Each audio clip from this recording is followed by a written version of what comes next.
सिद्धि होई गणनायक करिबर बदन करहु अनुग्रह सोई बुद्धि राशि शुभ गुण सरना बंदौ गुरु पद पदुम परागा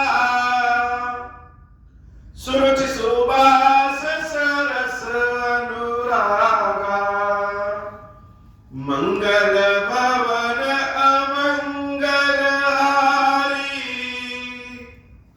उमा सहित जहि जपत पुरारी सुमिर शिवा शिव पाई पसाऊं वर्णो राम चरित चित चाऊं पानी ग्रहण जब कीन महेशा हर्षे तब सकल सुरेशा कवन सो काज कठिन जग माही जो नहीं होई तात तुम पाही राम काज लगी तब अवतारा सुनता ही भयं पर्वताकारा। हे महादेव, इस जगत में बाबा, इस जीवन में बाबा न कोई कार्य कठिन है, न ही कोई कार्य संभव है भैया। सारे कार्य सरल और संभव हो जाते हैं बाबा, अगर आपकी कृपा हो जाए। महाराज, जनक ने जो धनुष यज्ञ किया है, उस धनुष यज्ञ को देखने के लिए विश्वामित्र जी भैया राम और लक्ष्मण दोनों के साथ आए। दोनों के साथ आए हैं और सबसे कह रहे हैं कि चलिए धनुष यज्ञ देखा जाए। भगवान बड़े प्रसन्न है। बड़े प्रसन्न क्यों? क्योंकि चल करके धनुष यज्ञ देखना है। धनुष यज्ञ तो एक बहाना है, असली चीज तो सीता जी से मिलना है। जब गुरुदेव विश्वामित्र के साथ राम और लक्ष्मण जनकपुरी के सड़कों पे गए, तो जो जो राम और लक्ष्मण को देखे, सबको लगा कि धनुष यज्ञ हुआ ही इन्हीं के लिए। और सब मन में कह रहे हैं कि जनक जी कैसे हैं? जनक जी बड़े जड़ हैं। जड़ अर्थात मूर्ख है। मूर्ख क्यों? मूर्ख इसलिए कि हर पिता चाहता है कि अपनी पुत्री का विवाह बहुत ही अच्छी जगह। अब जब राम लक्ष्मण आ ही गए हैं, तो महाराज जनक को चाहिए कि अपनी प्रतिज्ञा को छोड़ दे और सीता का विवाह राम से कर। सीता के लिए राम से ज्यादा योग्य कोई है नहीं। सब आपस में बात कर रहे हैं। सबकी इच्छा क्या है? सबकी इच्छा है कि सीता का विवाह राम से हो जाए। राम जी धनुष यज्ञशाला में गए तो भगवान का स्वरूप देख करके बहुत सारे बच्चे भगवान के पीछे पीछे हो गए। अब बच्चों का क्या मन करता है? बच्चे तो स्वभाव से एकदम भोलेनाथ की तरह, जो मन में आए बोल दे, जो मन में आए कर दे, छल कपट है नहीं। तो बच्चे चलते चलते राम जी को कह रहे हैं कि आइए आइए मेरे साथ, हम आपको दिखाते हैं कि कौन सी चीज कहां है, कहां धनुष रखा है, कहां क्या है। और दिखाते दिखाते बालकों का, बच्चों का मन करे तो राम को एक बार छू भी ले,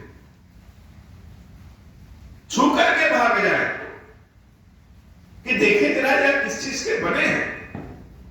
प्रभु इतने सामर्थ्यवान, प्रभु इतने सुंदर कि उनको स्पर्श करने का मन कर ही जाता है। जब तक स्पर्श न करे तब तक जैसे लगता है कि प्रेम का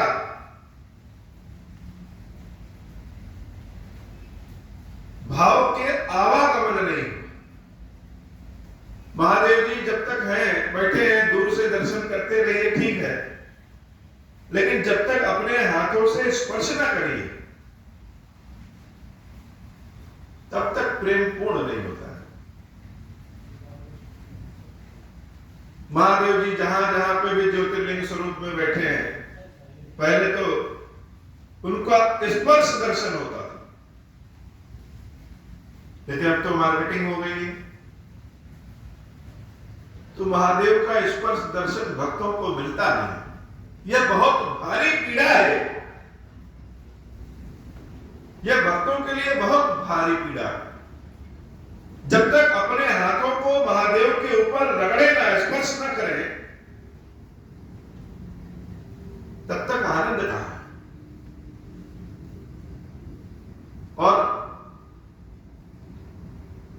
बाबा जानते हैं कि यह कष्ट है, इसलिए हमारे जैसे भक्तों को क्या किया कि स्वयं चले आए, आप जितना मर्जी करे उतना स्पर्श कर लो।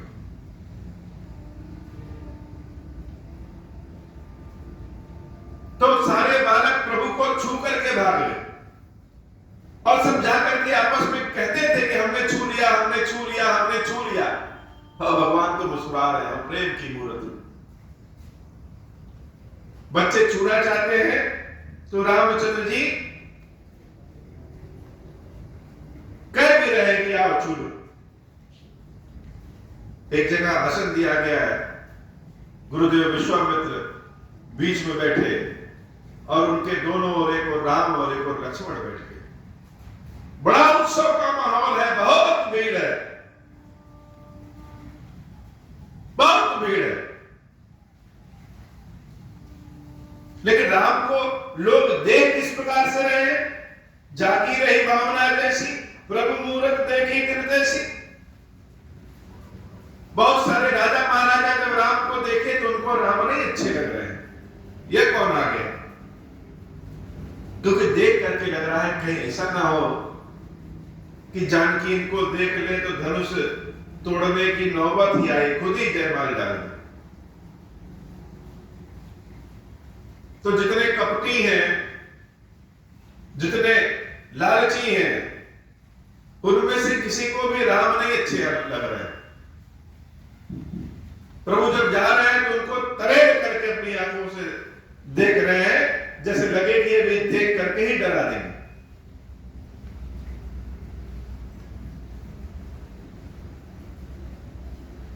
सारे लोग, सबकी आकांक्षा अगर आज पूछा जाए तो एक ही आकांक्षा है, सब चाहते हैं कि जानकी का विवाह राम से हो जाए। सब मन मन बात भी कर रहे हैं। राम रूप अरुषिय छवि देखे, नर नारी परिहरे निवेश। जब एक बार सीता को देख रहे हैं, एक बार राम को देख रहे हैं, तो पलक बीच में नहीं गिर रही। एक और सीता को देखे, दूसरी ओर राम को देख रहे हैं, बीच में पलक किसी के नहीं गिर रही। और जब दोनों को देख ले रहे हैं, दोनों का तुलना कर ले रहे हैं, तो सबकी इच्छा एक ही है कि सीता का विवाह राम से हो। सोच ही सकल कहत सच्चाई, सोच रहे हैं लेकिन कहें तो कैसे कहें, कहने में संकोच लग रहा है। जब कोई बात हम अपने मुख से नहीं कह पाते हैं, कहना चाहते हैं बाबा, लेकिन कह नहीं पाते। कहे तो कैसे? क्योंकि जानकी किसकी पुत्री है? राजा जनक की। और हम लोग कौन है? हम लोग तो बड़े सामान्य लोग हैं, लेकिन इच्छा तो किसी के हृदय में आ सकती है। रूप ही जानकी का ऐसा है कि उस रूप के निमित्त, उस गुण के निमित्त कोई वर संसार में जानकी के लिए है तो सिर्फ राम है। तो कह नहीं पा रहे हैं, मन तो कर रहा है कि जाकर के राजा जनक से कहे, हे महाराज ये सब बंद करो यार, स्वयंवर।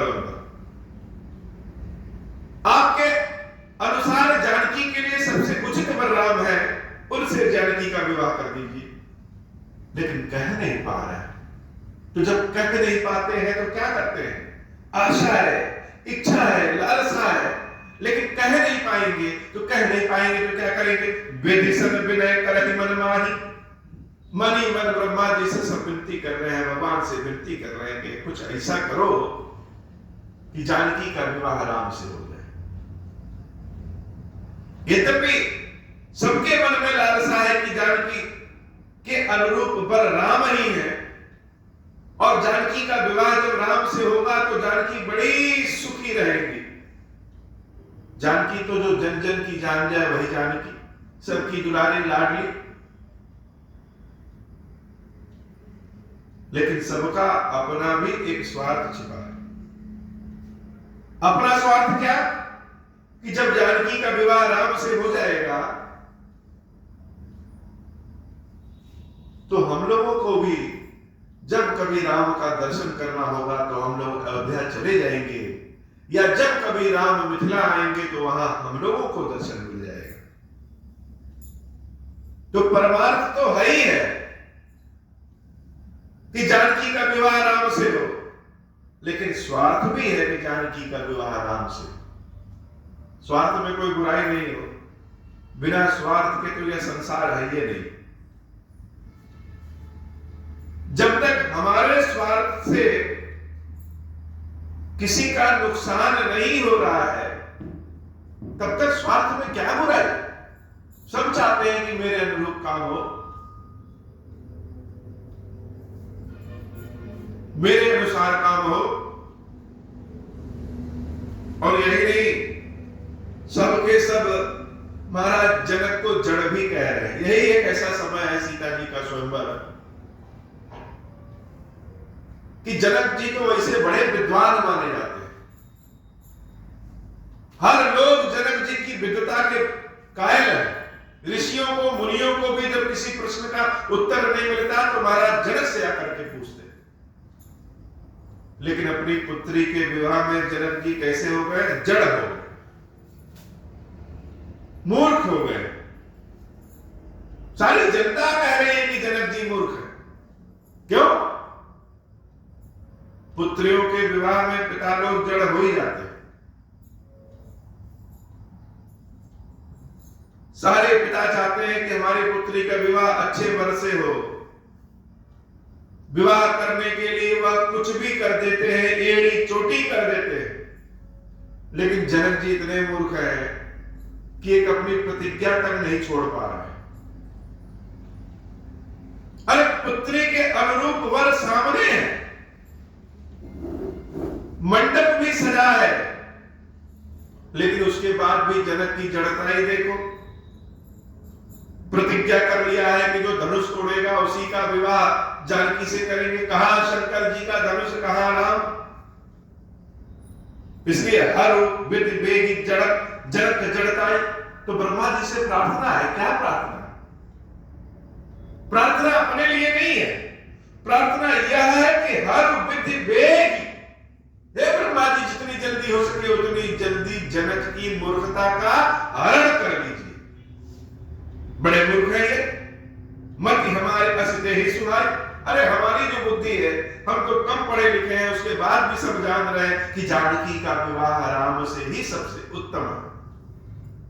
हम जनक की तरह होते, हम जनक की जगह होते तो प्रतिज्ञा हमारी भले टूट जाए, पुत्री हमारी सुखी रहे। तो ब्रह्मा जी से विनती है। क्या विनती है? विनती है कि जनक की बुद्धि को, जो जनक की मूर्खता का वास है बुद्धि में, उस मूर्खता का हरण करो और हमारी बुद्धि जनक जी को दे। हमारी बुद्धि जनक से ज्यादा तेज है। सही बात है, बिना विचारे प्रण नहीं करना चाहिए। जब मर्जी के हाथ उठा लिए कि मैं कसम खाता हूं, ऐसा नहीं करना चाहिए। बिन विचार पर तज नर नाहु, सिय राम कर करे विवाहु। बिना विचार किए ही या पता नहीं क्या प्रतिज्ञा ले लिए हो।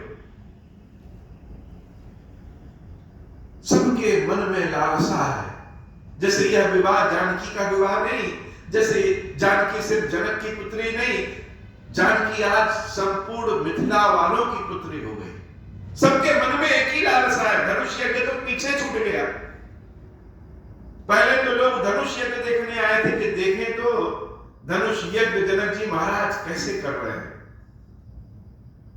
कौन कौन राजा महाराजा महारथी आ रहा है, किसके अंदर इतनी शक्ति है जो धनुष को तोड़ सके। सब आनंद उत्सव मनाने धनुष यज्ञ में आए हैं। लेकिन जब से राम को देखे तब से तो सबका विचार बदल गया और सबके मन में एक ही लालसा है कि जानकी की योग्य अगर कोई वर है तो सिर्फ वह सावरे सलोने राम ही। सब सोच रहे हैं कि अभी धनुष यज्ञ शुरू नहीं हुआ, अभी भी जनक की बुद्धि खुल जाए। बार बार मना रहे हैं प्रभु जनक की बुद्धि खोलिए खोलिए खोलिए, लेकिन तब तक जनक जी बुलाए, इधर आओ। किसको बुलाए? घोषणा करने वाले को बुलाए और कहे सबको बताओ कि मेरी प्रतिज्ञा क्या है। सारे भाट बंदीजन जो घोषणा करने वाले होते हैं, सबने सबको सुना करके घोषणा किया कि महाराज जनक ने यह प्रतिज्ञा किया है कि जो भगवान शंकर के धनुष को तोड़ेगा जानकी का विवाह उसी से होगा। अब तो जैसे लगे सबकी आशा टूट गई। अभी तक तो लगा कि शायद जनक जी को समझ में आ जाए बाबा, लेकिन अब तो आशा ही टूट गया। जब घोषणा कर दिए तब क्या आशा करना। सब शंकर जी के पीछे गड़क पड़ गए कि शिव जी को भी पता नहीं क्या समझ में आया, इतना कठिन इतना भारी धनुष बना दिए। अरे बनाना था तो हल्का बनाए होते। लोग कहते हैं शंकर जी काम बनाते हैं, यहां तो शंकर जी काम बिगाड़ रहे हैं। सब बड़े परेशान हैं कि क्या हो, कैसे हो। और उधर सारे जो दूसरे राजा थे वह उनकी लालसा और बढ़ गई। सबको लगा कि धनुष तो अभी हम तोड़ देंगे, पहुंचते देर नहीं कि धनुष तोड़ देंगे और जानकी से विवाह कर लेंगे। क्योंकि जानकी तो जानकी अकेले नहीं है, रूप गुण तो अलग है, यश कीर्ति भी बहुत मिलेगी और महाराज जनक के पास अतुलित संपत्ति है, वह सब मिल जाएगा। तो बड़े ताव से तमक तक शिव धन धरई उठाई न कोटि भांति बल करे। बड़े ताव से दौड़ करके गए, जैसे लगा कि जो पहले पहुंचेगा पहले वही धनुष तोड़ देगा। लेकिन जब धनुष के पास पहुंचता है तो उठाने को तो छोड़िए, पकड़ के कहां कर रहे हैं, हिल भी नहीं रहा।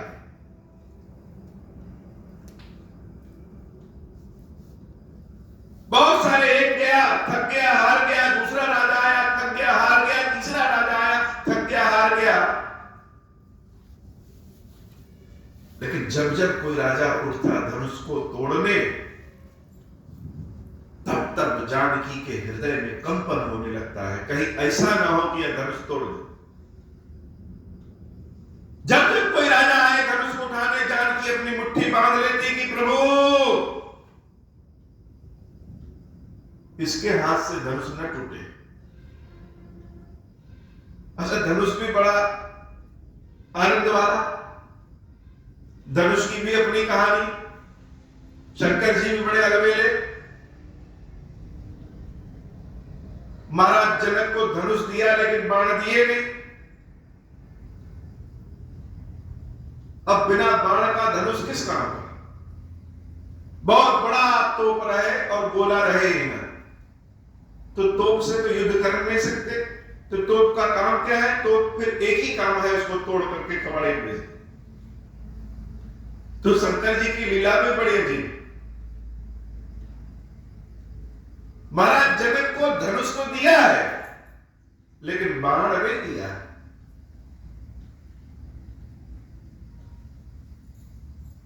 तो धनुष की कथा क्या है? वह पिनाक धनुष जिसको भगवान शंकर धारण करते हैं, और इस धनुष से ही भगवान शंकर ने त्रिपुरासुर का वध किया था। सारे संसार की रक्षा की थी त्रिपुरासुर के वध करके। और जब त्रिपुरासुर का वध कर लिया तो धनुष को भी अहंकार हो गया। धनुष क्या है? धनुष अहंकार है। अहंकार जितना भारी हो जाता है उतना ही उठता नहीं है। धनुष को भी अहंकार हो गया है कि शंकर जी ने जो त्रिपुरासुर का वध किया है वह मेरे कारण किया। शंकर जी का त्रिशूल काम नहीं आया, हम ही थे जिसने त्रिपुरासुर का वध किया। तो शिव जी जान गए कि इस धनुष को ही अहंकार हो गया है और अहंकारी आदमी को बाबा किनारे कर देते। दूसरी बात, अपने अहंकार से ओतप्रोत होकर के धनुष स्वयं महादेव से कहता है कि हे महादेव, आपकी लीला भी बड़ी अपरंपार है। आप राक्षसों को भी मुक्त कर देते। आपका जो आता है वह पापी क्यों ना, आप उसको मुक्त कर देंगे। सबको तो मुक्त कर देते हैं लेकिन मुझे बांध के रखे। हर लोग आते हैं आपके यहां, आप सबको मुक्त कर देते हैं लेकिन मुझे बांध करके रखे। बांध करके कैसे? धनुष के दो सिरे होते हैं, एक तो पूरा भाग, दूसरी प्रत्यंचा। प्रत्यंचा को एक सिरे से दो सिरे बांधते हैं। तो सबको तो महादेव ने मुक्त किया लेकिन मुझे बांध करके रखा है। लगता है मेरे बिना आपका काम चलने वाला नहीं। शिव जी मुस्कुराने लगे, कहे जब तक मेरे पास रहोगे बधे रहोगे। मुक्ति चाहते हो तो तुमको छोड़ दे रहे हैं, तो दे किसको? किसी को देंगे तो कहेगा महाराज ये धनुष तो दे दिए, बाण कहां है? बाण तो दिए नहीं। तो जनक जी को दे दिया। जनक तो महाराज भगवान शंकर के बड़े अनन्य भक्त। जनक जी भगवान शंकर की कृपा को समझ करके उसको एक जगह रख दिया। कौन उठाए रोज रोज इतना भारी धनुष? और सीता मैया क्या है? अहंकार को तो वह अपनी कानी उंगली से फेंक दे। जगदम्बा है। सीता कौन है? सीता ही लक्ष्मी है, सीता ही शांति है, सीता ही सरस्वती है, सीता ही शक्ति है। हर कोई सीता को पाना चाहता है लेकिन कौन किस रूप में पाना चाहता है यह अलग बात। कोई चाहता है कि हमारी जिंदगी में शांति रहे, तो शांति कौन है? शांति तो स्वयं जगदम्बा सीता जानकी, जिसके जीवन में नहीं है अशांति ही भरा पड़ा है। हम सब चाहते हैं कि सीता मिले। इस कलयुग में इस धरती पे पहले सीता तब राम। राम तो बाद में आते हैं, पहले तो सीता है। रावण भी चाहता है कि सीता मिल जाए लेकिन कौन किस रूप में चाहता है यह अलग बात। सब लोग धनुष उठा रहे हैं। रावण भी उठा धनुष उठाने के लिए, और जब रावण उठा धनुष उठाने के लिए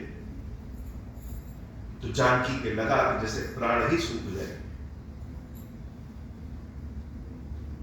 अपने प्रेम का इंतजार करना हो और हर पल लगे कि इस पल में प्रेम मिलेगा, हो सकता है अगले पल में छूट जाए, तो हर पल धड़कन बढ़ती रहेगी, बढ़ती रहेगी, बढ़ती रहेगी।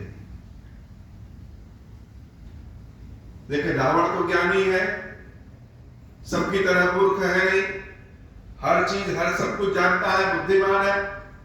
तो वह धनुष को छूने की भी हिम्मत नहीं किया। जान रहा है भगवान शंकर का धनुष, जो न जाने वो जाने। तो कहा गया जनक जी महाराज के पास। जनक से कहा, हे जनक, पहले तुम जानकी को मुझे दे दो, तब मैं धनुष भी तोड़ दूंगा। उल्टे शर्त लगा दिया।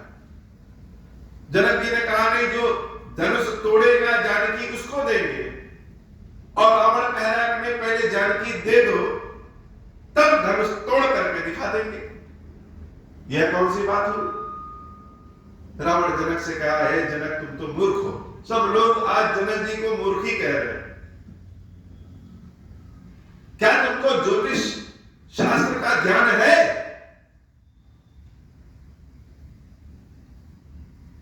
जानकी छठी राशि में आती है और धनुष 9वीं राशि में। तो 6 से 9 पे पहुंचेंगे या 9 से 6 पे आएंगे? मैं जानता हूं, मुझे पता है, एक बार तुम जानकी पहले मुझे दे दो, तब धनुष टूट जाएगा, 6 से 9 पे पहुंच जाएंगे। रावण तो हर चीज में बड़ा तेज है, बात की चतुराई में भी बहुत तेज है। लेकिन रावण जानता है कि धनुष को अगर हम उठाने गए और धनुष नहीं उठा तो तब तो रावण की यश कीर्ति सब छूट जाएगी। महाराज जनक कहां मानने वाले हैं, उन्होंने प्रतिज्ञा कर लिया तो कर लिया। तो रावण धीरे से उठता है और चला जाता है कि चलो जानकी को तो हम बाद में देख लेंगे, अभी यहां पे ठीक नहीं है, समय सही नहीं। सारे राजा महाराजा जब धनुष नहीं उठा पाए तो क्या किए, 10-10 हजार बहुत सारे लोग एक दूसरे के पीछे मिलकर के धनुष को उठाने की कोशिश कर रहे हैं। लेकिन जितना उठाते धनुष और गहरा होता जाता और भारी होता जाता। जानकी की स्थिति बड़ी विचित्र। पार्वती मैया ने आशीर्वाद दिया है, मनु जाहि राज हुमिल हसो बरु सहज सुंदर सांवरो, कि राम तुमको मिलेंगे। लेकिन जब प्रेम दांव पे लगा हो तो बहुत बड़े बड़े धैर्य वालों का भी धैर्य टूट जाता है। आशा जब दांव पे लगी हो, इस पार या उस पार, या तो आज राम मिलेंगे या जानकी अपने प्राणों का त्याग कर देगी। क्योंकि पिता से बैर तो कर नहीं सकते, पिता के विमुख जा नहीं सकते और राम के बिना रह नहीं सकते। तो जानकी ने तो पहले ठान लिया है कि या तो राम मिलेंगे या जानकी जीवित नहीं बचेगी। तो जब जब कोई उठता तब तक जानकी के हृदय में और कंपन बढ़ जाता कि कहीं धनुष उठ न जाए।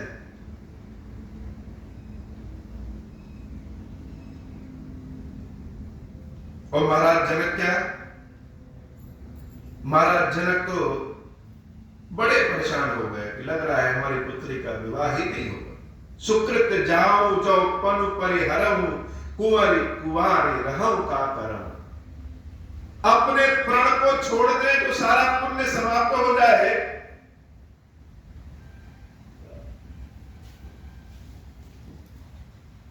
और प्रण को ना छोड़े तो हमारी पुत्री जैसे लगेगी कुंवारी ही रह जाएगी। अब क्या करें?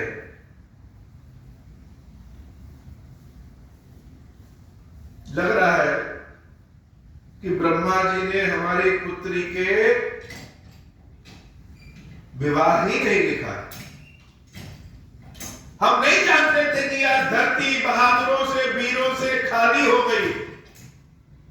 जनक जी जैसे लगे कि रो देंगे कि पुत्री का विवाह ना हो तो पिता के लिए तो बड़ी कष्ट की बात है। अब पुत्री सीता की तरह हो, गुणवती योग्यवती, उसके बाद ना हो। पुत्रियों के पास अगर रूप गुण नहीं है तो विवाह में बड़ी परेशानी है, और पुत्रियों के पास अगर रूप गुण बहुत ज्यादा है तो भी विवाह में बहुत परेशानी है।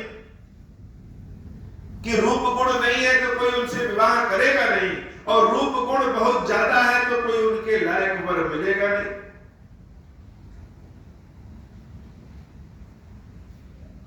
तब तो जैसे लगा कि अब कह दें कि यह धनुष यज्ञ भंग करो, कोई धनुष तोड़ नहीं सकता, कोई यहाँ पे ऐसा वीर है ही नहीं है जो भगवान शंकर के धनुष को तोड़ सके। अरे तोड़ना क्या, कोई तो हिला भी नहीं पा रहा। लक्ष्मण जी महाराज से सुना नहीं गया जनक जी की हमारी। जनक जी महाराज जैसे बोले लग रहा कोई बहादुर वीर है ही नहीं है। लखन जी जैसे तुरंत खड़े हो गए, जैसे किसी नाग का फल खड़ा हो जाता है वैसे ही लक्ष्मण जी तुरंत खड़े हो गए। बहुत रोकना चाहिए कि न बोले न बोले न बोले, लेकिन बोल ही दिए। भगवान श्री रामचंद्र जी को प्रणाम किया और कह रहे हे जनक, कही जनक जैसी अनुचित वाणी विद्यमान रघुकुल मन जानी। हे जनक, महाराज महाराज नहीं, सीधे हे जनक। जिस सभा में रघुवंश का कोई रघुवंशी बैठा हो उस सभा में ऐसी बात कहना तुम्हारा उचित नहीं।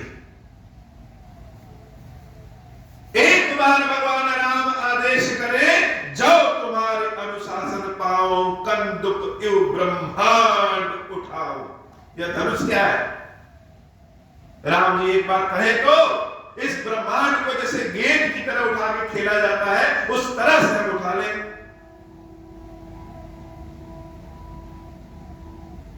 पूरे ब्रह्मांड को जैसे कच्ची मिट्टी को दबा कर फोड़ दे वैसे ही फोड़ दे। यह धनुष क्या है? कमल की डंडी जैसे होती है, यूं उखाड़ा और यूं फेंक दिया, वैसे इस धनुष को उठा करके हम पटक देंगे, टूट जाए। एक बार प्रभु आदेश तो दे। जब लक्ष्मण जी बहुत क्रोधित होकर के बोल रहे हैं तो पृथ्वी भी कांप रही है।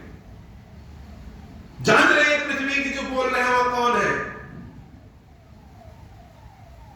चारों ओर हाहाकार मच गया, परेशान है सब लोग, अपनी अपनी जगह से परेशान है। लोग क्या सोचे? लोग सोच रहे हैं इतनी परेशानी उठाने की जरूरत है क्या? सब हमने इतना अच्छा दुल्हा है, जनक जैसा मूर्ख तो हमने संसार में आज तक देखे नहीं। अरे छोड़ो, धनुष तोड़ने की बात नहीं, प्रण तोड़ दो और जानकी का विवाह राम से करो। लक्ष्मण जी सोच रहे हैं एक बार राम कहे तो धनुष क्या पूरे के पूरे इस धनुष से शाला को ही उठा करके पटक दे, टूट जाए। कहे तो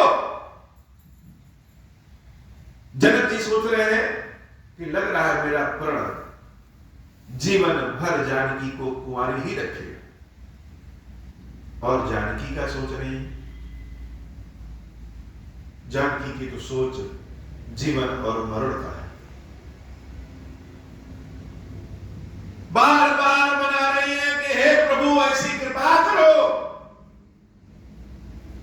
अब राम पे तो भरोसा नहीं है, ये भी बड़ी अजीब है। राम जी इतने कोमल सुकोमल और धनुष इतना कठोर, राम पे तो भरोसा नहीं है कि राम धनुष तोड़ पाएंगे, तो किस पे भरोसा है? शंकर जी पे, शंकर जी ही धनुष बनाए हैं, शिव जी ऐसी कृपा करो यह धनुष हल्का हो जाए। विश्वामित्र जी जब देख लिए कि सब लोग थक हार गए, कोई किसी काम का नहीं, तो विश्वामित्र जी तो जब से राम लक्ष्मण जी बुलाए हैं सीना उनका वैसे चौड़ा हो गया, एकदम गर्वीले अंदाज में आदेश देते हुए राम को कह रहे हैं उठो राम भंजहु भव चापा। धनुष नहीं, भव चापा। ये धनुष टूटेगा तो सबके कष्ट मिट जाएंगे, अकेले जनक का कष्ट नहीं। भगवान शंकर का समान, भगवान शंकर की कृपा तो लोगों का जीवन बनाता है। आज यह शिव जी का धनुष लोगों का जीवन बिगाड़ रहा है।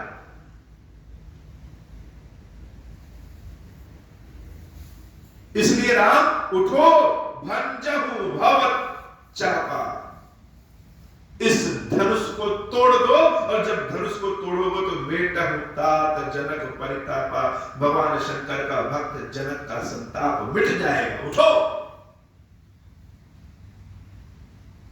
अच्छा, राम जी तो यह नहीं कहे कि एक बार जरा हमारे पिता दशरथ जी को फोन लगाइए, एक बार उनसे पूछ तो ले कि धनुष तोड़े कि न तोड़े, क्योंकि धनुष तोड़ेंगे तो तोड़ना तो अलग मैटर है, तोड़ते ही जानकी से विवाह हो जाएगा, और धनुष तोड़ दिया और जानकी से विवाह हो गया तो मेरे पिता और माता क्या कहेंगे?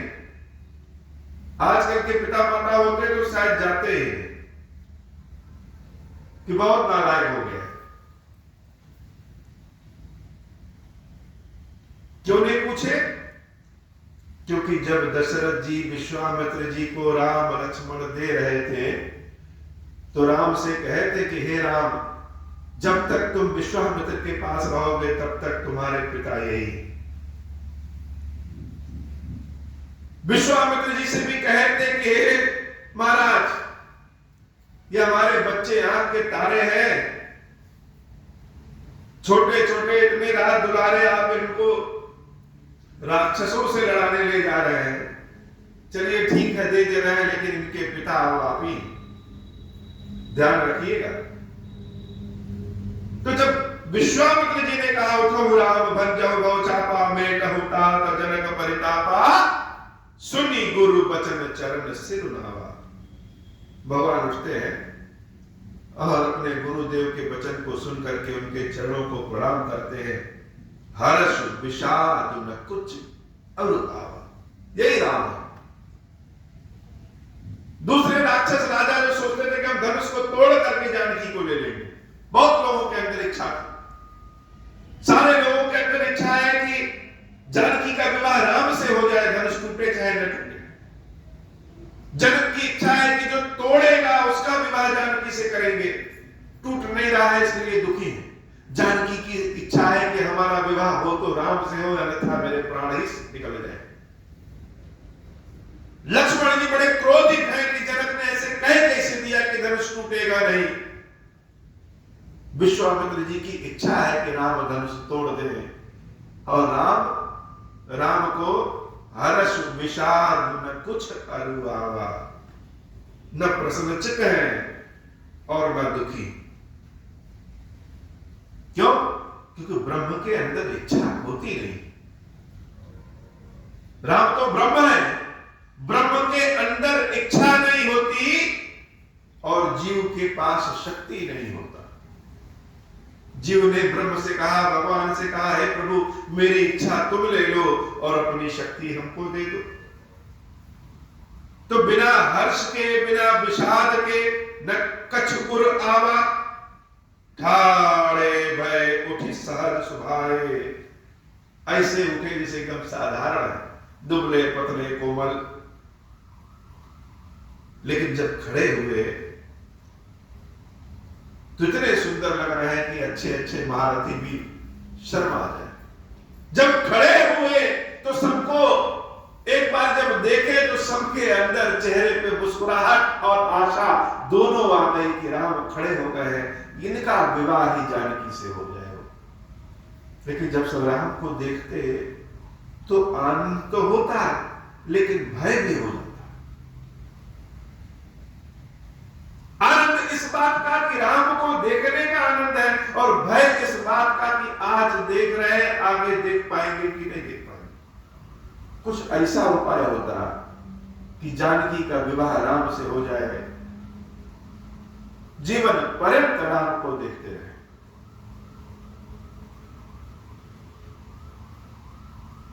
बड़ी स्थिति हो गई।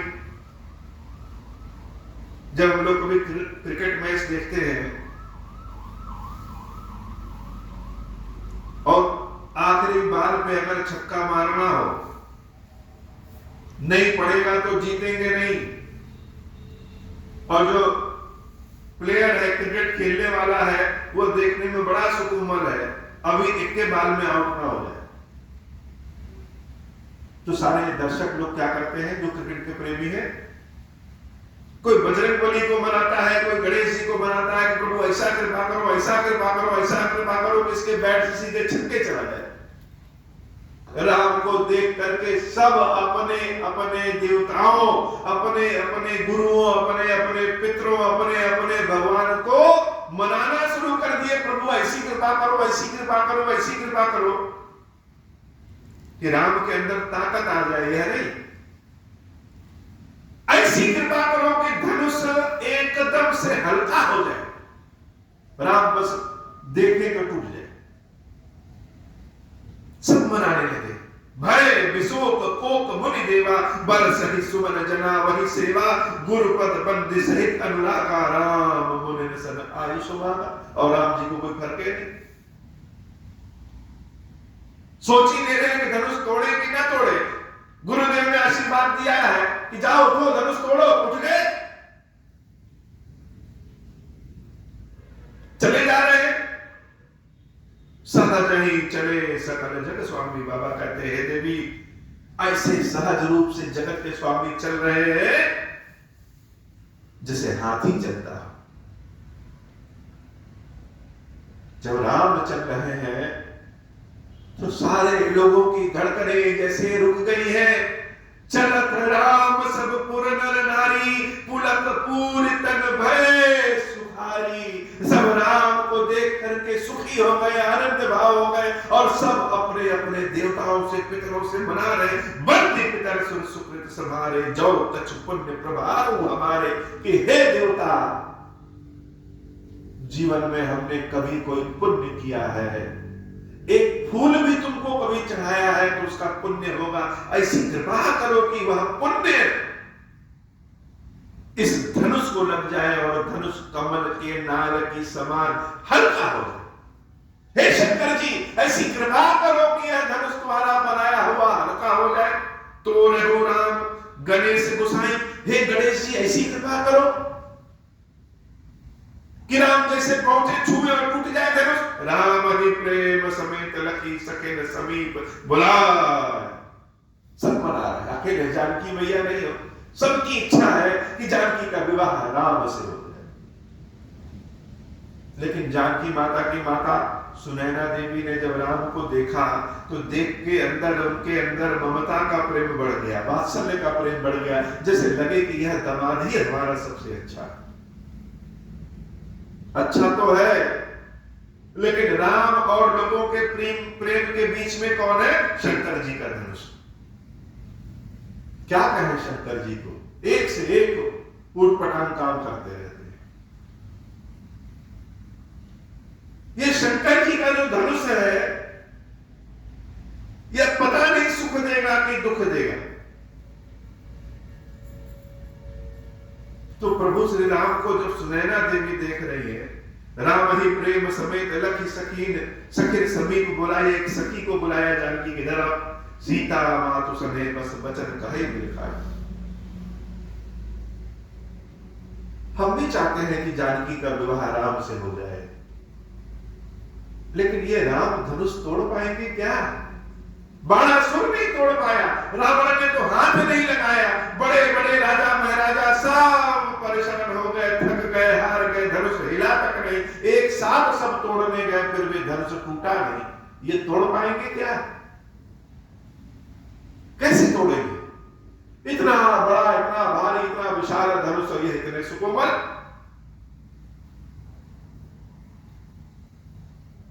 सहेली भी, जानकी मैया की सखी भी जैसे ज्ञानी हो गई, राम को देखते देखते कह रही, हे माता, महर्षि अगस्त का नाम सुना है क्या?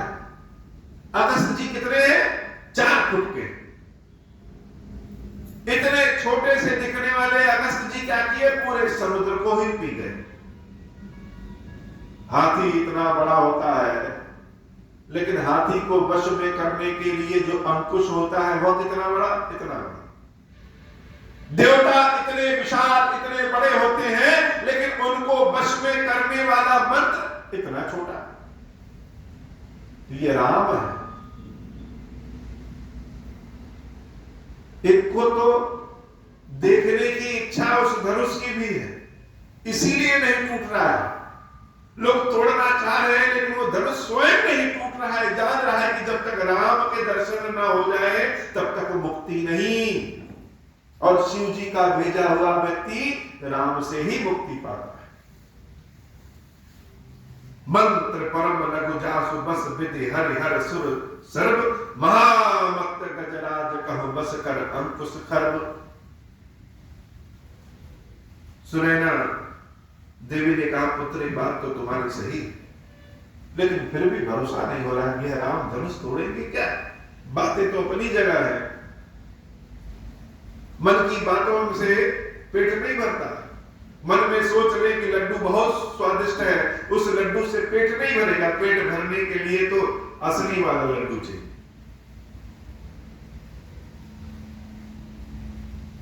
और प्रभु श्री राम एकदम आनंद भाव में खड़े हैं। लग ही नहीं रहा है कि कुछ ऐसा भी है, इतने लोग परेशान भी है। सब लोग अपने अपने उंगलियों का इसे पकड़ लिए, बांध दिए। सीता मैया कह रही, हे गणेश जी, बहुत सेवा पूजा आपकी की है, बहुत सारा लड्डू खिलाए हैं, खीर खिलाए हैं, हलवा खिलाए हैं, कभी कुछ मांगा नहीं। आज ऐसी कृपा करो कि यह धनुष हल्का हो जाए। मेरी सेवा भक्ति की लाज रखो कि यह धनुष हल्का हो जाए।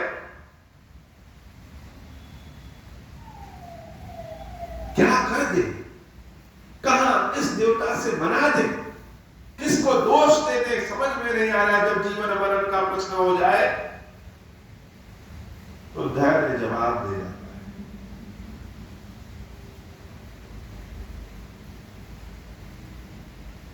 सबकी जैसे लगे कि सांस ही रुक गई है। धनुष जहाज हो गया है और अगर टूटेगा नहीं तो सब लोग समुद्र में डूब जाएंगे। चाप समीप राम जब आए, नर नारायण सुर सुकृत मनाए। धीरे धीरे राम जब धनुष की ओर जा रहे हैं, सारे पुरुष सारी स्त्रियां अपने पुण्य के बदले चाह रहे हैं कि धनुष हल्का हो जाए। बार बार एक ही विनती है, बार बार। सिर कर सोचु जनक पछतावा, रानी कर दारुण खुदावा। शंभु चाप बड़ बोहित पाई, चढ़े जाए सब संगु बनाई। जैसे शंकर जी का धनुष जहाज है और उस जहाज को खेने वाला पतवार वो भगवान रामचंद्र जी की बाहें खे रही। राम ही अब सबका भाग्य निर्धारित कर सकते। रामचंद्र जी एक बार सबको जब देखे तो देख रहे हैं कि सब तो जैसे स्टैचू की तरह खड़े हैं। राम मिलो के लोग सब चित्र दिखे, से देख चितई सिय कृपा यतन जानी विकल विशेष। और सीता मैया को जब देख रहे हैं तो देख रहे हैं कि सीता की आंखों से जैसे लगे कि आंसू गिर रहा है। पुष्प वाटिका में मिली थी तो इतने उज्ज्वल दिख रही थी, अब लग रहा है जैसे माथे पे लकीर छा गई है। कितना चिंता दिख रहा है, सीता के होंठ पड़पड़ा है। सीता भी राम को देखती है लेकिन संकोच करके राम को न देख करके अपनी सखी सहेलियों की ओर देखने लगी। चितई सिय कृपा यतन जानी विकल विशेष। बहुत विकल है जानकी। कहते हैं का वर्षा जब कृषि सुखा गए। सारी खेती जब सूख जाएगी फिर बरसात हो तो क्या करें। भगवान के घर में देर है अंधेर है नहीं, लेकिन देर ही तो सबसे बड़ा अंधेर है। राम कह रहे हैं कहा वर्षा सब कृषि सुखाने, समय चूके पुनि कहा पछताने। अस जी जानी जानकी देखी, प्रभु पुन के लखि प्रीति विशेषी।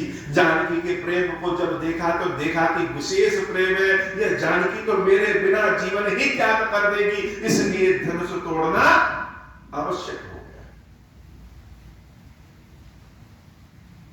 गुर ही प्रणाम मन ही मन कीना, अति लाघव उठाई धनुलीना। सब जान गए कि अब रामचंद्र जी धनुष की ओर बढ़ रहे हैं। लक्ष्मण जी ने धरती को आदेश दिया, देवताओं को आदेश दिया कि प्रभु अब धनुष तोड़ेंगे, सब जहां हो वहीं स्थिर हो जाओ। जानकी मैया बार बार उंगली को ऐसे किए बना रही कि भगवान शंकर बहुत सेवा की है, दूध चढ़ाए, कृपा करिए कि आपका धनुष हल्का हो जाए। हे पार्वती मैया आपने आशीर्वाद दिया, कृपा करिए कि यह धनुष हल्का हो जाए। गणेश जी कृपा करिए विघ्न नाशी यह धनुष हल्का हो जाए। सारे पितर सारे गुरु सबको पूज डाला जानकी मैया ने, लेकिन एक बार भी नहीं कहा कि राम को शक्ति मिल जाए। कह क्या रही है कि धनुष हल्का हो जाए। सारे लोग अपनी अपनी मुट्ठी बांध लिए, सांस सबकी रुक गई, धड़कनों के दिल की धड़कनों की आवाज धड़ धड़ धड़ आ रही, चारों ओर सन्नाटा, शांति, पता नहीं क्या होने वाला है। एक साथ सारे लोगों के, कहीं ऐसा ना हो कि दिल ध्वस्त हो जाए। अगर राम धनुष नहीं तोड़ेंगे तो सब मर जाएंगे। और राम उठे, लेक चढ़ावत खैचत गारे, काहू न लखा देख सब ठारे, तहि छन राम मध्य दल तोरा, भरे भुवन धुनि घोर कठोरा। रामचंद्र जी सबको देखे और कब धनुष को उठाए, कब खींचे, कब प्रत्यंचा चढ़ाए, कब बीच में से तोड़ दे। जब बहुत तेज आवाज आई तब लोगों को लगा कि धनुष तो टूट गया। सब समझ नहीं पा रहे हैं कि रोए या हंसे, या सत्य है या असत्य है कि धनुष टूट गया।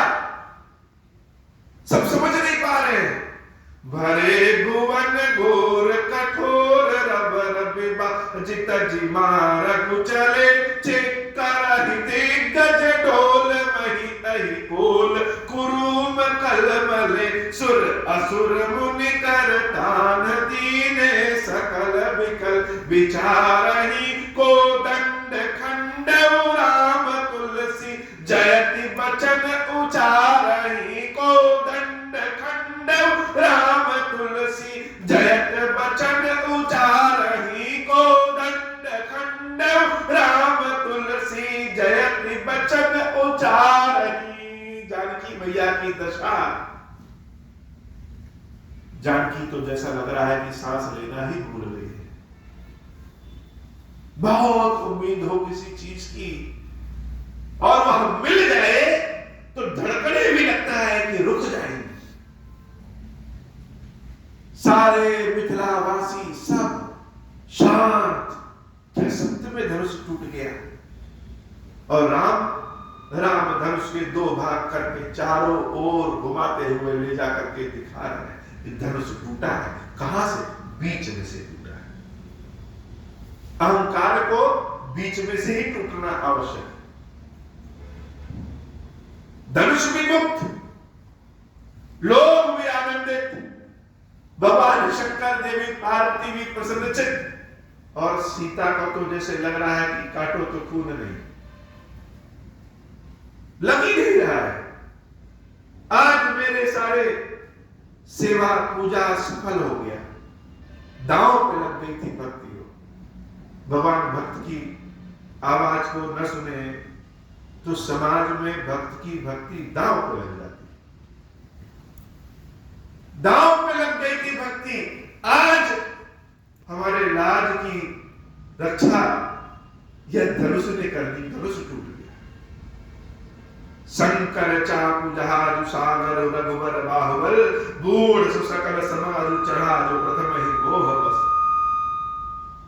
सब राम को निहार रहे हैं, सब राम को देख रहे हैं कि राम सत्य में धनुष तोड़ दिए। राम रूप राकेश निहारी, बढ़त बीच पुलकावली बाड़ी, आंखें सबकी बड़ी बड़ी हो गई हैं। बाजे नभ गह गहे निशाना, देव बधुना चही करी गाना। अबर ब्रह्मादिक सुर सिद्ध मुनीसा, प्रभु ही प्रशंसक देहि असीसा। शेषनाग भी हिलने डुलने लगे, जैसे लगा कि धरती नृत्य कर रही। देवता जब ढोलक बजाने लगे तब लोग जाने की सत्य में धनुष टूट गया है। बाकी राजा क्या कर रहे हैं? सबने कहा धनुष तो तोड़ दिया, ठीक है। यह जनक लग रहा है कि मिला हुआ है राम से, कोई सीक्रेट कोड था जिसके कारण धनुष टूटा। तो धनुष तोड़ने से क्या हुआ? हम सब राजा एक और हो जाएंगे और राम को परास्त करके जानकी को साथ में ले जाएंगे। यह जनक कुछ बोलेगा तो इसका भी गला काटना। सब एक और हो गए कि जानकी को जाने नहीं देंगे। लगा कि अभी यही महाभारत हो जाएगा। लक्ष्मण जी महाराज खड़े हो गए कि अभी तुरंत सबका नाश हम खुदे कर दे। लेकिन तभी अचानक से एक चमत्कार हो गया। किसी के सर में चोट लगा हो, सर में किसी को दर्द हो और एक लाठी घुटने पे मार दीजिए तो सर के दर्द को भूल करके घुटने के दर्द को पकड़ ले। उसी समय एक जैसे चमत्कार हो गया, लगा कि युद्ध होने वाला है। तब तक देख रहे हैं कि फरसा लेकर के जनेऊधारी भगवान परशुराम जनक के दरबार में पहुंच गए। जनक जी जैसे परशुराम जी को देखे हाथ जोड़ करके खड़े हो, यह कहां से आ गया। सारे राजा धीरे धीरे परशुराम को देख करके एक एक करके किनारे होते गए।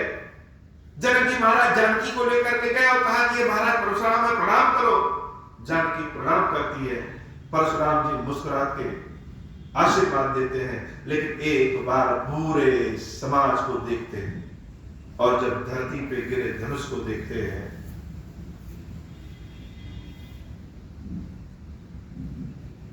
तो जैसे लगा कि आंखें तरेर करके अभी सबको खा जाए। जो राजा क्षत्रिय थे वह सब तो परशुराम जी को देखते अपने सारे धनुष बाण नीचे फेंक दिए। बहुत से क्षत्रिय राजा, विशेषकर है वंशीय राजा, परशुराम जी से बड़े भयभीत थे। बहुत सी जातियां, ठठेरा, कुशवाहा, ऐसी जातियां जिन्होंने परशुराम जी के भय के कारण अपने क्षत्रित्व को छोड़ दिया, छिप गए। अगर हम क्षत्रिय होंगे तो परशुराम जी गला काट देंगे। जायसवाल, बनियों में एक जाति है जायसवाल, यह सब है वंशी। सबने अपने अपने कार्य को छोड़ दिया।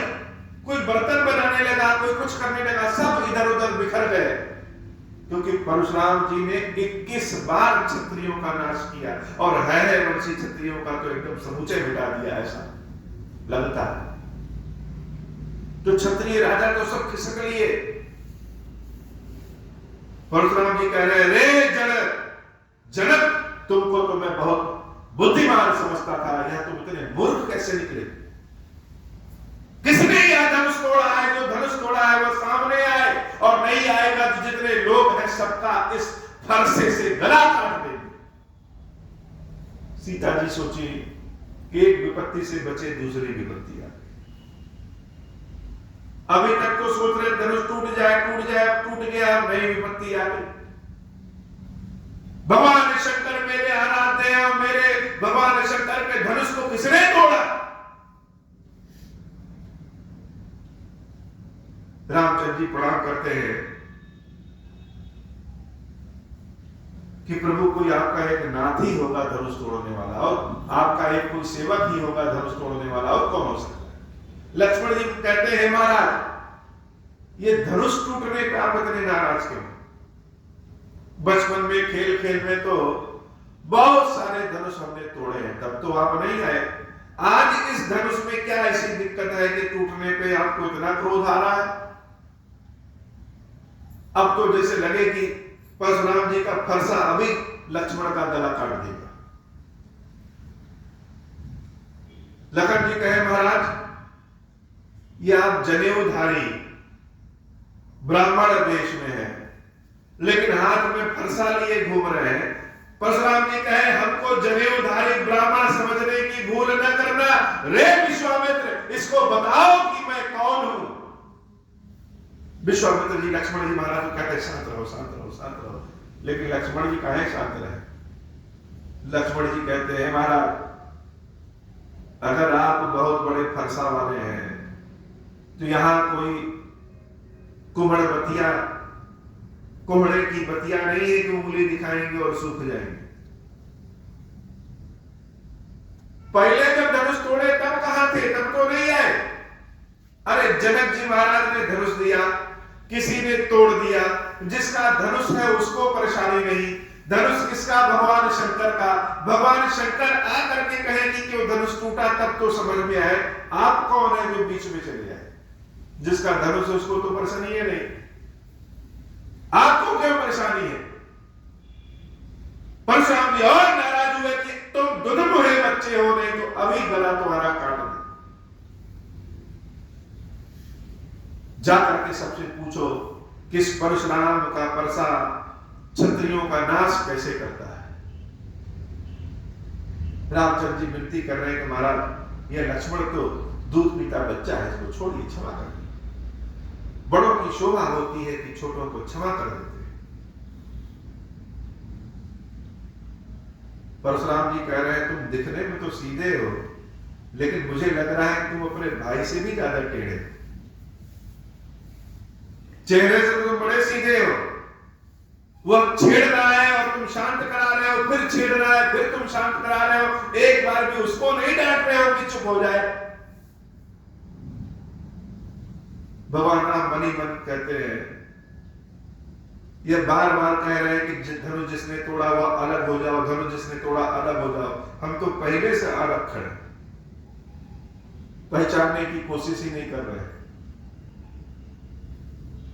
तो परशुराम जी की समस्या क्या है? परशुराम जी तो स्वयं भगवान के अवतार है। परशुराम जी की समस्या धनुष टूटना नहीं है। परशुराम जी की समस्या अपना अभिमान, अपना अहंकार है। और प्रभु ने एक अहंकार रूपी धनुष तोड़ा, दूसरा अहंकार सामने है, इसको भी तोड़ना है। प्राय 3 राम सुने गए हैं, एक परशुराम, एक भगवान कृष्ण के साथ बलराम और एक राम। बाकी दोनों राम के साथ कुछ ना कुछ लगा है। बलराम अपने साथ हल लेके चलते हैं, बहुत ताकत रहती है, इसलिए राम कौन से जिनके पास बहुत बल हो, बलराम। परशुराम जी फरसा लेकर के चलते हैं, बार बार अपने फरसे को दिखा रहे हैं कि लक्ष्मण मेरे फरसे को देख लो, बहुतों पर गला काटा।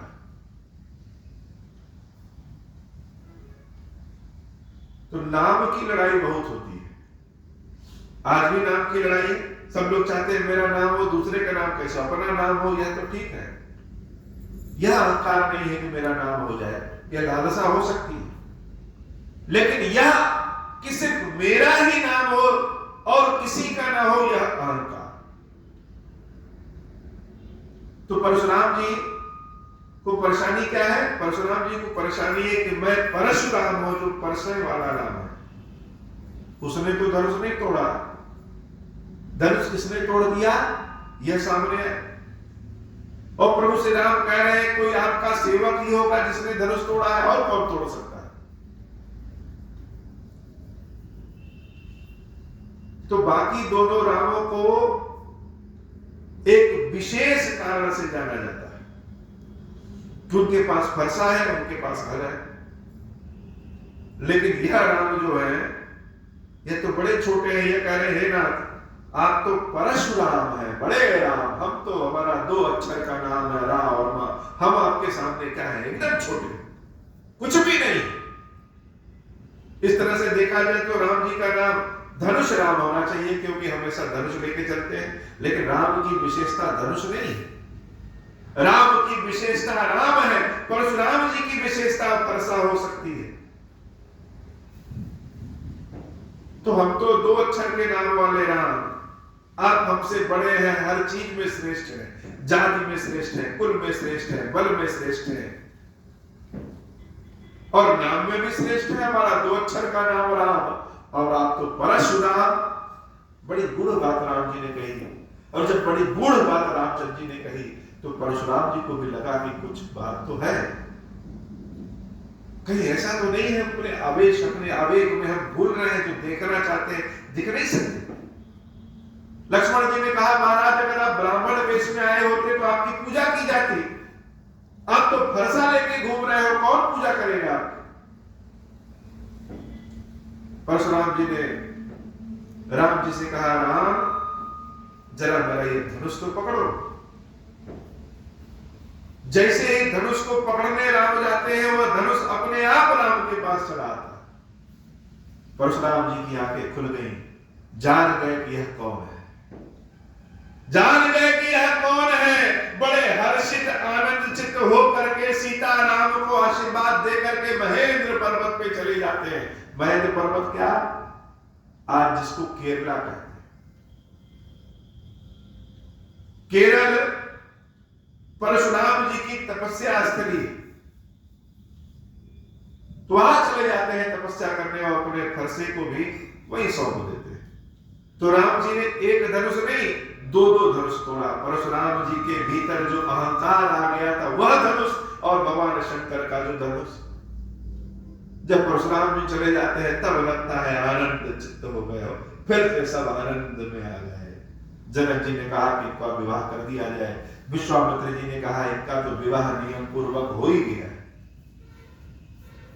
धनुष जो तोड़ेगा उसका विवाह जानकी से होगा, यह नियम था, यह तो हो ही गया। तो इस विवाह को उत्सव की तरह मनाया जाए, आनंद के साथ मनाया जाए। और जनक जी महाराज एक दूत भेजते हैं दशरथ जी के यहाँ। दशरथ जी का वह दूत जाता, बड़ा आनंद का भाव है। दशरथ जी के यहाँ जब दूत जाता है, दशरथ जी को बताता है कि महाराज, जनक जी महाराज ने आपको निमंत्रण भेजा है कि बारात लेके आइए। दशरथ जी को लगता है बारात लेके आए, क्यों लेके आए? तो आपके पुत्र ने भगवान शंकर के धनुष को तोड़ दिया। दशरथ जी महाराज कह रहे हैं क्या तुम मेरे पुत्र को पहचानते हो? कहीं ऐसा तो नहीं कि धनुष कोई और तोड़ा और तुम यहां चले आए? मेरा पुत्र तो विश्वामित्र के साथ गए हुए, इतना छोटा कोमल भगवान शंकर के धनुष को कैसे तोड़ सकता? दूत भी हंस रहा है कि हे महाराज, जिसके पुत्र आपके पुत्र की तरह हो उसका नाम तो अपने आप चारों ओर हो जाएगा। दशरथ जी महाराज हर सुख दुख में अपने गुरुदेव वशिष्ठ के यहाँ जाते हैं, दौड़ करके वशिष्ठ के यहाँ जाते हैं और जनक की लिखी हुई चिट्ठी वशिष्ठ जी को दिखाते हैं। अब क्या, भरत जी शत्रुघ्न जी भी आ गए, क्या विवाह हो रहा है राम का। सारी माताओं को लगता है कि राम इतने बड़े हो गए। दशरथ जी को भी नहीं लगता बच्चे कब बड़े हो जाते हैं पता नहीं चलता, कि विवाह के योग्य हो गए। वो बारात चलती है जब अयोध्या से, मानस की कथा सुनने का असली आनंद तब है जब मानस की कथा के साथ जुड़ जाइए। जैसे कोई गाना सुनने का असली आनंद कब है? जब गाना चल रहा हो उसके साथ हम भी गुनगुना रहे हैं। वैसे मानस की कथा सुनने का असली आनंद तब है जब मानस से जुड़ जाए, राम से जुड़ जाए, कि जो अयोध्या से बारात चल रही है उस बाराती में हम भी हैं। हम भी बाराती चल रहे आनंद पूर्वक और पहुंचे जनकपुरी मिथिला, और वहां पे जो विवाह हुआ, जैसे भगवान शंकर और देवी पार्वती का विवाह हुआ हो, अद्भुत विवाह। शंकर जी भी चोरी छिपे आ जाते हैं, वेश बदल करके देविया माता महालक्ष्मी, महाकाली, महाशारदा सब वेश बना करके मनुष्यों के वेश में आती है। देखने जैसे बच्चे लोग पढ़ने वाले शादियों में बिना बुलाए चले जाते हैं और भोजन का आनंद लेंगे। उसे राम और सीता के विवाह का आनंद, जो बुलाया गया वो भी, जो नहीं बुलाया गया वो भी चले जाते हैं। सब वेश बदल करके सीताराम के विवाह को देख रहे हैं, और विवाह ऐसा हम तो वर्णन नहीं कर पाएंगे विवाह का कैसा, मन में सोच सकते हैं। इसलिए आप सबसे कह रहे हैं कि आप भी अपनी आंखों को बंद करिए और सीताराम जी का विवाह देखिए कैसा। दोनों समधी एक दूसरे के बराबर। सारी जनता, सारी प्रजा कह रही है कि दोनों ने, महाराज दशरथ ने खीरेश्वर महादेव जी की सेवा पूजा की और महाराज जनक ने भी भगवान शंकर की सेवा पूजा की। दोनों ने महादेव की सेवा पूजा की। उसी सेवा पूजा का फल है कि एक को राम और दूसरे को सीता मिले। दोनों समधी बराबर हैं। विवाह शुरू हुआ, और जब विवाह शुरू हुआ राम का विवाह, तो राम अपने भाइयों के साथ साथ पैदा हुए, साथ साथ स्कूल गए, साथ साथ खेले, साथ साथ खाए। तो विवाह कैसे अकेले करें? जनक जी महाराज अपने भाई की 3 पुत्रियों को ले आते हैं। मांडवी जो कि भरत जी की पत्नी बनती है, सुकीर्ति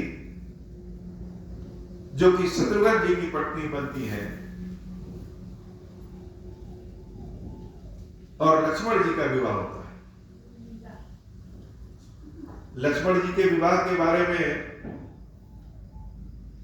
जब अलंकार पढ़िए तो अलंकार में एक नाम आता है कि जैसे उर्मिला के नाक का मोती चमक रहा है तो तोता दूर से देखता है कि यह कौन है, कि किसी तोते की चोंच है तो पता चलता है कि उर्मिला के नाक का मोती।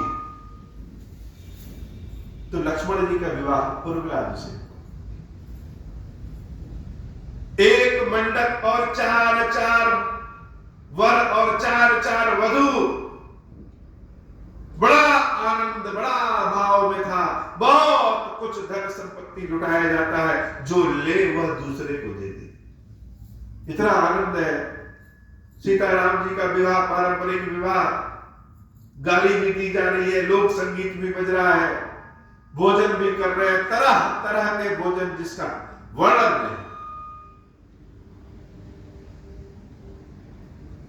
आज की कथा बाबा इतनी।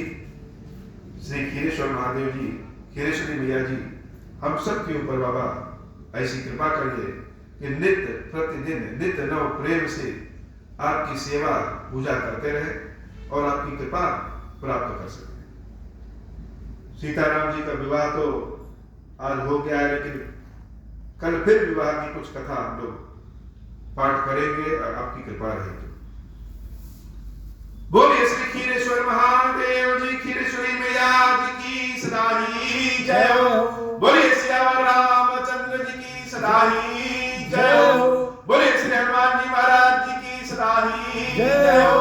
अब हो प्रसन्न प्रभु मोह पर, नाथ दीन पर नेहु, निज पद भगत देहु प्रभु, पुनि दूसर वर देहु। तब माया वश जीव जड़, संतत फिरहि पुराना, हम पर क्रोध न करिय प्रभु, कृपा सिंधु भगवान।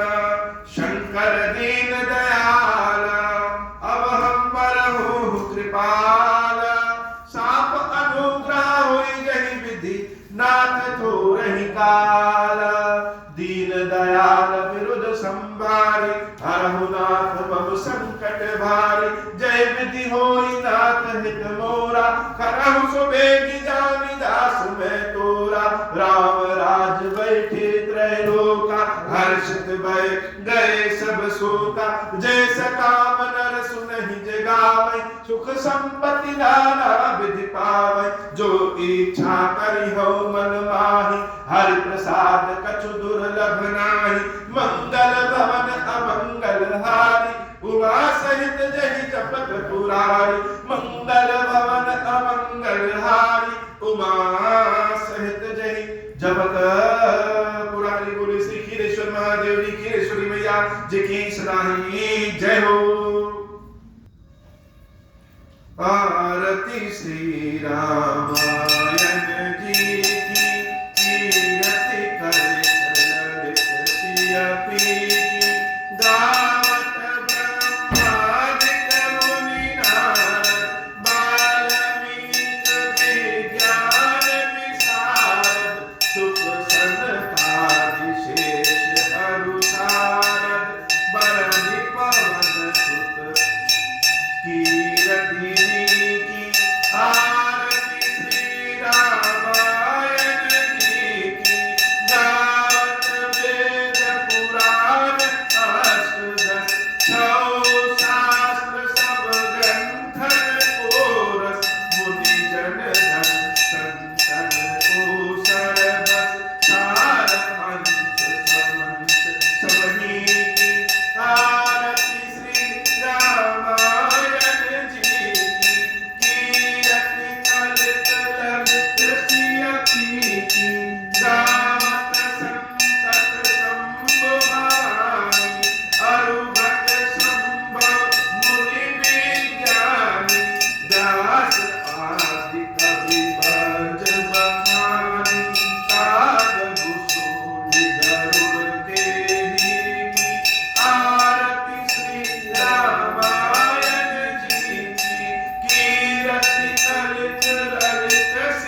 सदा ही जय